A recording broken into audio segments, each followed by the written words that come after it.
Hello, my name is Paul Partlow, and I'm one of the ministers here at the Georgetown Church of Christ. It's so good to be with you and to get to share a little bit of God's Word with you today. The text I'll be reading is from Matthew chapter 8, verses 23 through 27. Then he got into the boat and his disciples followed him. Suddenly a furious storm came up on the lake so that the waves swept over the boat, but Jesus was sleeping. The disciples went and woke him, saying, "Lord, save us, we're going to drown." He replied, "You of little faith, why are you so afraid?" Then he got up and he rebuked the winds and the waves, and it was completely calm. The men were amazed and asked, "What kind of man is this? Even the winds and the waves obey him." Can you relate to the disciples? Aren't there times in our life where it seems like it's just one continual storm? Wave after wave crashes over the boat, and we begin to wonder if we're ever going to make it out or not. There are external things that happen to us in life that toss us to and fro. We have family issues, we have financial issues, we have health issues that seem to arise. There are also internal storms that come up all of a sudden. The barrage of what-if questions that run through our mind. What if this happens, or what if that happens? The constant stress, worry, and fear that we feel. The nagging feeling that we are all alone and that no one cares.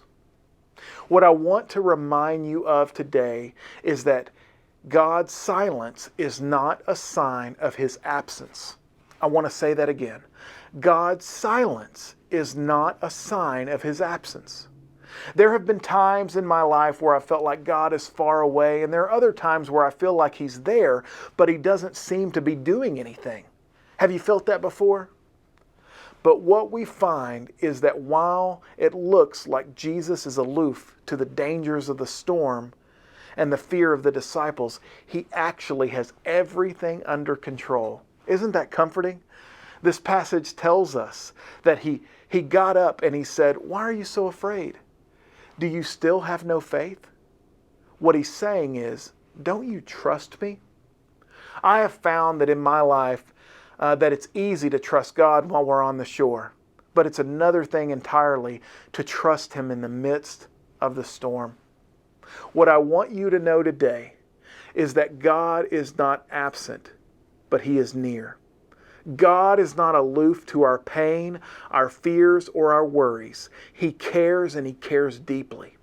He not only cares, but He has the power to not only silence the storm, but also has the power to calm our hearts as well. I know the world seems really crazy right now, and the uncertainty seems to be behind every corner. But it is in times like these that we can be comforted by the words of Jesus in John 16:33. "I have told you these things so that in me you will have peace. In this world you will have trouble, but take heart, I have overcome the world." Because we know this to be true, we will not be afraid when the storms of life come.